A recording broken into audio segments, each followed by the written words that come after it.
বেশ বেশ দুষ্ট টাইপের গরুটা। ও জায়েদ খানের মতো অনেক চঞ্চল। হ্যাঁ, এই জন্য আমি দেখতে পাচ্ছি ওনা আপনি নাম রেখেছেন সম্ভবত সবাই বলছিল জায়েদ খান ভুট্টি। জি জি, তো আপনি এটা কেন জায়েদ খান রেখেছেন? ও সবসময় ডিগবাজি দিতেই থাকে।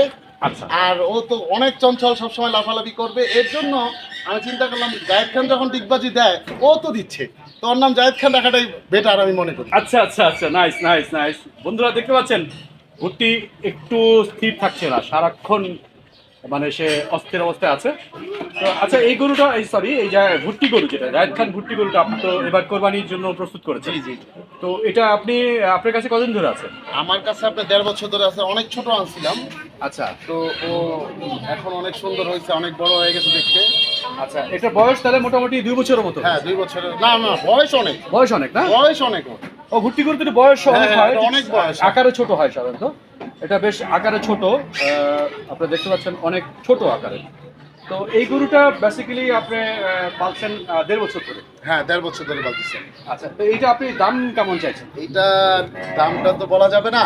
আচ্ছা, এটা কাস্টমার আসলে অবশ্যই আমি তার, সে যেন নিতে পারে ওরকম দাম বলবো। আর ভর্তি গরুর দাম অনেক বেশি, তো আর এটা হাসা ভর্তি, এরকম ভর্তি পাওয়া খুবই কষ্টকর। এরকম এইখানে যে গরুটি দেখতে পাচ্ছেন, এই গরুটি হচ্ছে আনকমন একটি গরু।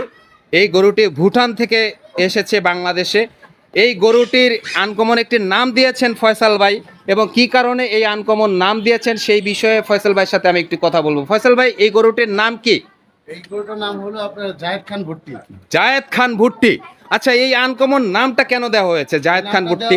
ও জায়েদ খানের মতো সবসময় ডিগবাজি মারে, এর জন্য ওর নামটা জায়েদ খান ভর্তি দেওয়া। আচ্ছা, জায়েদ খানের মতন ডিগবাজি মারে। সময় তো দর্শক আপনারা দেখতে পাচ্ছেন যে আসলে খুব দুষ্ট প্রকৃতির, খুব চঞ্চল প্রকৃতির এই জায়েদ খান ভুট্টি গরুটি। এই গরুটি আসলে বাংলাদেশে আনকমন গরু অনেক কম পাওয়া যায়, অনেক কম দেখা যায়। তো আজকে আমরা এই ফয়সাল অ্যাগ্রো ফার্মে এসে জায়েদ খান ভুট্টিকে দেখেছি, এবং এই জায়েদ খানের যে ডিগবাজি, সেই ডিগবাজি আপনাদেরকে দেখানোর চেষ্টা করছি কিভাবে ডিগবাজি দেয়। এই গরুটার প্রাইস সম্পর্কে কি ধারণা? না ভাই, এইটার প্রাইসটা আমি হাইট রাখতেছি, আমি সরাসরি আমার কাছ থেকে জানতে হবে। আচ্ছা, কেউ যদি জায়েদ খান ভুট্টিকে নিতে চান কোরবানির উদ্দেশ্যে কিংবা নিজে পালার উদ্দেশ্যে, তাহলে সরাসরি ফয়সাল ভাইয়ের সঙ্গে কথা বলে এসে দামাদামি করে তারপর নিতে পারবেন। এটার বয়স কত হয়েছে? এটা আমার এখানে আছে আপনার 1.5 বছর। 1.5 বছর। আর বয়স আনুমানিক অনেক হবে। আনুমানিক 4 বছরের, হ্যাঁ 4-5 4-5 বছর আনুমানিক বয়স। এই গরুগুলো অনেক ছোট সাইজে হলেও এই গরুগুলো কিন্তু বাংলাদেশের জন্য একটি আনকমন গরু। এবং পাশেই দেখতে পাচ্ছেন তিনটি মহিষ। আসলে এগুলো কি মহিষ না গরু বলাই বাহুল্য, বোঝাই যায় না দূর থেকে যে এগুলো মহিষ না গরু। তো এই মহিষগুলো কোন কোন দেশের মহিষ এগুলো? এগুলো আমি তো শুনছি আসামের মহিষ। আসাম থেকে এসেছে। কিন্তু আমার জানা নাই, কিন্তু এটার নাম হলো আপনার আল ব্যাফেনিও বলে। আল ব্যাফিনিও। জি জি। আচ্ছা, এই আল ব্যাফিনিও মহিষ এগুলো কত ওজন হতে পারে আনুমানিক? এগুলো আপনার 2.5 মণ 3 মণের মতন ওজন। 2.5 থেকে 3 মণের মতন ওজন হবে। এটার মূল্য কত ধার্য করেছেন? এগুলো মূল্য আমি এইটা হাইট রাখতেছি। আচ্ছা, এই দুইটাও হাইট থাকবে সরাসরি।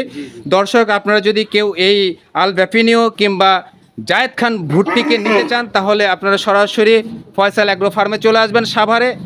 এখানে এসে আপনারা দেখে মালিক কর্তৃপক্ষের সঙ্গে দাম যাচাই বাছাই করেই আপনারা এখান থেকে নিতে পারবেন।